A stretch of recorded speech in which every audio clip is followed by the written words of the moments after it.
This video is based on official investigation reports and documented evidence.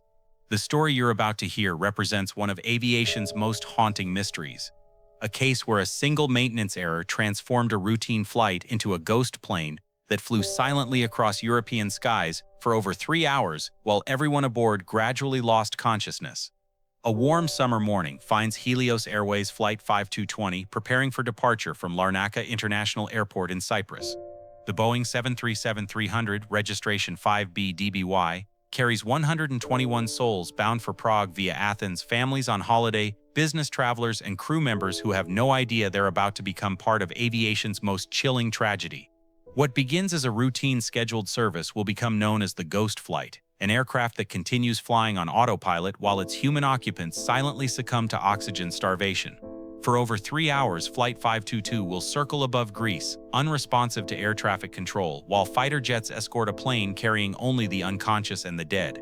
The cause lies in a single switch left in the wrong position after routine maintenance, a seemingly minor oversight that will defeat every safety system and protocol designed to protect human life at altitude.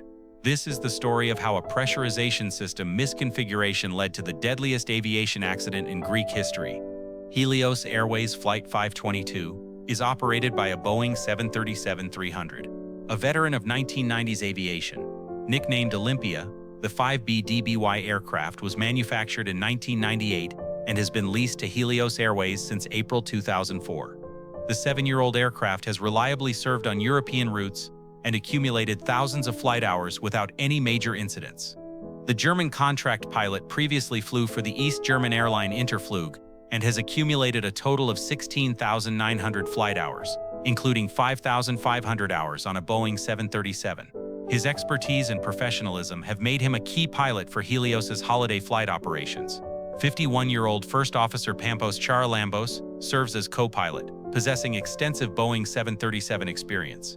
The Cypriot pilot has been flying exclusively for Helios Airways for 5 years, accumulating a total of 7,549 flight hours, 3,991 of which were on the 737. His familiarity with the aircraft and airline procedures represents the stability upon which charter operations depend. The cabin crew is led by 32-year-old Chief Cabin Crew member Luisa Vouteri, a Greek national residing in Cyprus who is replacing an ailing colleague.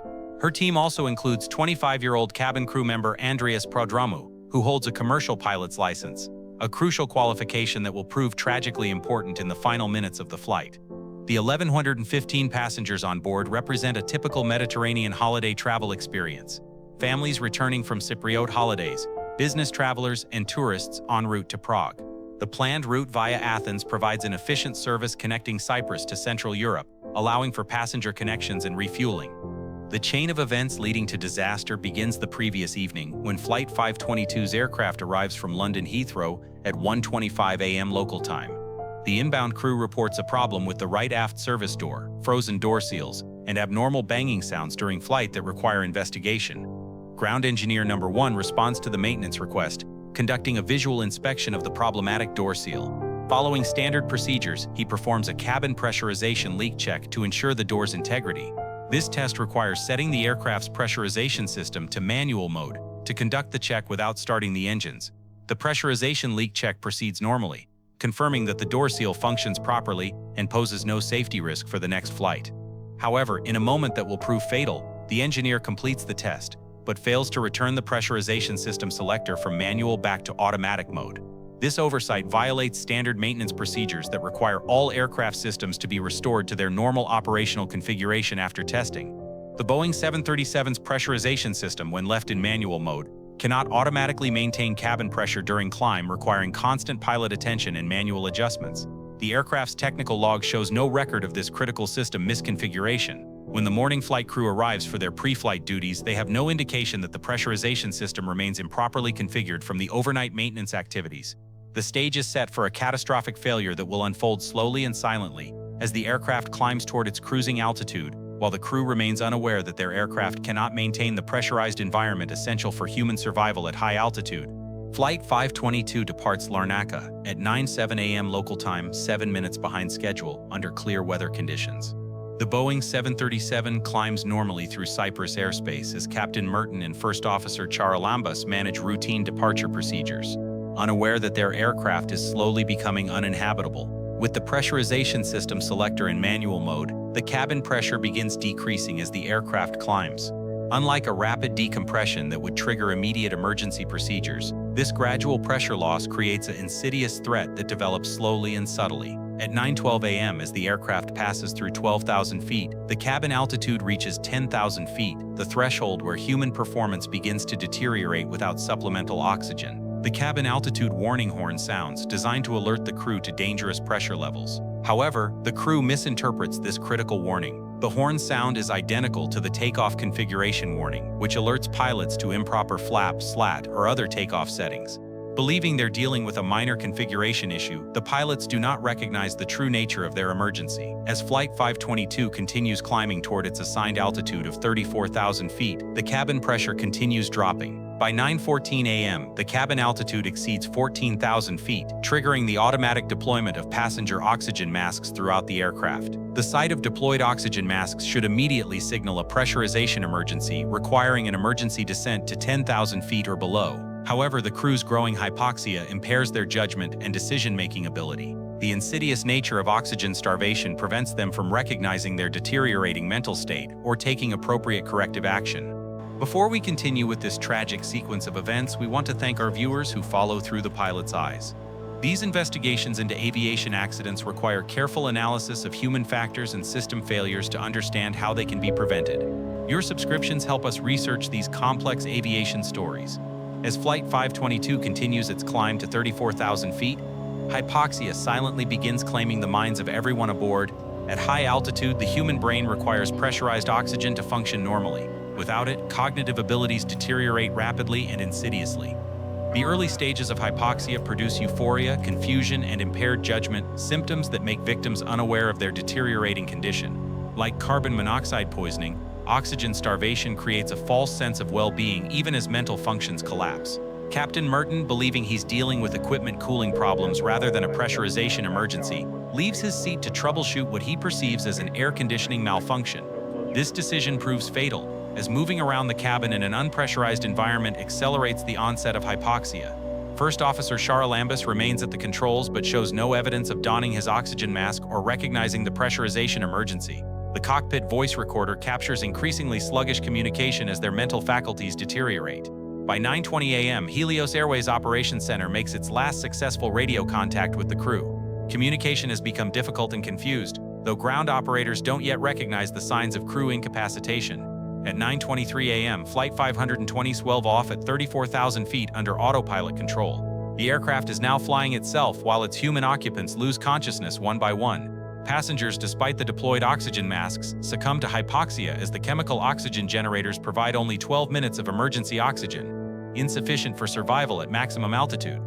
At 9:37 a.m., Flight 522 enters Greek airspace and begins what will become a 3-hour journey controlled entirely by autopilot. With the flight crew unconscious, the aircraft follows its programmed route toward Athens International Airport, but no human hand guides its progress. Athens Air Traffic Control attempts to establish communication with Flight 522 as it approaches their flight information region. Controllers try multiple radio frequencies, including the International Emergency Frequency 121.5 MHz, but receive no response from the silent aircraft. The Boeing 737 begins its programmed approach to Athens, but remains at 34,000 feet instead of descending for landing. The autopilot follows the published approach procedure, but without pilot intervention, it cannot complete the descent and landing sequence. At 10:29 a.m., Flight 522 flies over Athens International Airport and executes the published missed approach procedure. Entering a holding pattern at cruising altitude, the aircraft begins flying endless circles above Greece, while air traffic controllers watch helplessly. At 10:54 a.m., Athens Air Traffic Control declares an alert phase to the Joint Rescue Coordination Center. The unresponsive aircraft circling at high altitude triggers security protocols designed to address potential hijacking or terrorist threats.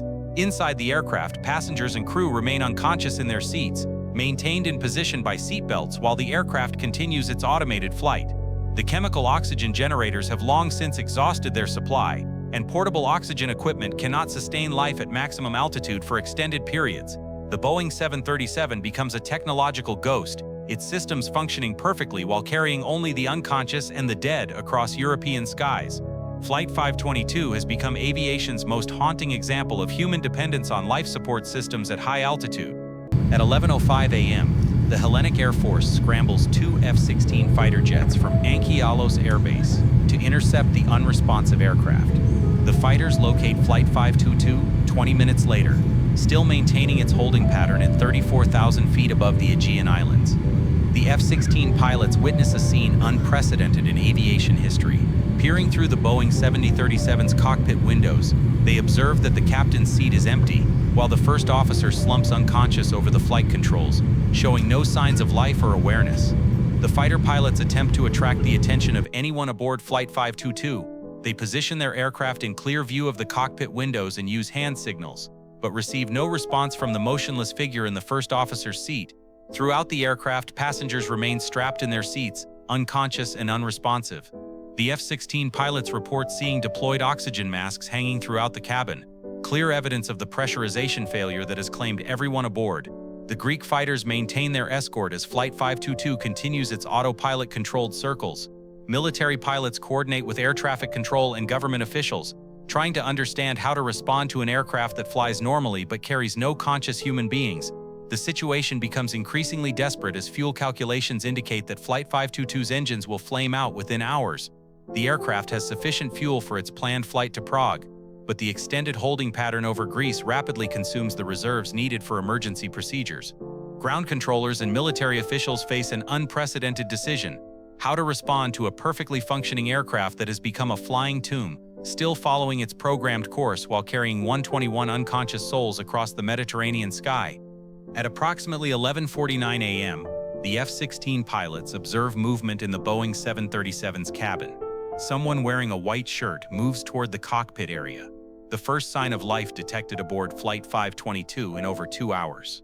The person is 25-year-old flight attendant Andreas Prodromou, who has managed to survive longer than others by using portable oxygen equipment.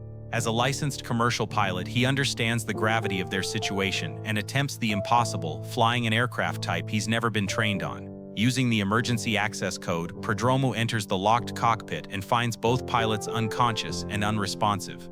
He attempts to revive First Officer Charalambous, but realizes the hopelessness of their situation as the aircraft's fuel supply approaches exhaustion. With the F-16 pilots watching, Prodromou takes the captain's seat and attempts to control the aircraft. Despite his pilot training, he has never flown a Boeing 737 and lacks the type-specific knowledge needed to operate the complex system safely. At 11:50 a.m., the left engine flames out due to fuel starvation. The aircraft immediately begins turning left as the asymmetric thrust condition overcomes the autopilot's ability to maintain straight flight. Prodromou struggles with controls he's never operated while suffering from severe hypoxia. From the cockpit, Prodromou makes a desperate radio call: "Mayday, mayday, mayday. Helios Airways Flight 522, Athens. Mayday, mayday." Tragically, the radio remains tuned to Larnaca frequency rather than Athens air traffic control, and his distress call goes unheard. The F-16 pilots observe Prodromou acknowledging their presence with hand signals pointing downward, but he lacks the ability to follow their guidance toward the airport. At 11:59 a.m., the right engine flames out, sealing the aircraft's fate. With both engines failed and no fuel remaining, Flight 522 begins its final descent under the laws of physics rather than aerodynamics. The Boeing 737 enters a steep left turn as Andreas Prodromou, weakened by hours of hypoxia, struggles with controls he cannot master. The F-16 pilots maintain their escort as the powerless aircraft descends through Greek airspace. They witness Prodromou's heroic but futile attempts to control the giant airliner while his own consciousness fades from oxygen starvation. Without engine power, the aircraft becomes increasingly difficult to control. The hydraulic systems, dependent on engine-driven pumps, begin failing as backup systems cannot maintain full flight control authority. Prodromou fights against increasing control forces while his strength ebbs. At 12:32 p.m. local time, after flying on autopilot for nearly 3 hours, Flight 522 impacts the eastern slope of Mount Helicon near the village of Grammatiko, approximately 33 kilometers northwest of Athens International Airport. The impact is devastating and immediate. The Boeing 737 strikes the mountainside at high speed, destroying the aircraft completely and killing the 115 passengers and 6 crew members who had remained unconscious throughout their 3-hour journey to nowhere. Emergency responders rush to the remote crash site, but the impact has left no survivors. The scene that greets rescue teams defies comprehension, an aircraft that flew perfectly for hours while its human cargo gradually succumbed to the silent killer of oxygen starvation. The ghost flight of Helios Airways 522 comes to rest in the Greek mountains, ending one of aviation's most haunting tragedies. The aircraft that became a flying tomb finally finds its grave, carrying with it 121 souls, whose lives were claimed not by mechanical failure, but by a single switch left in the wrong position. As we conclude this investigation into the ghost flight tragedy, we thank our viewers who follow through the pilot's eyes.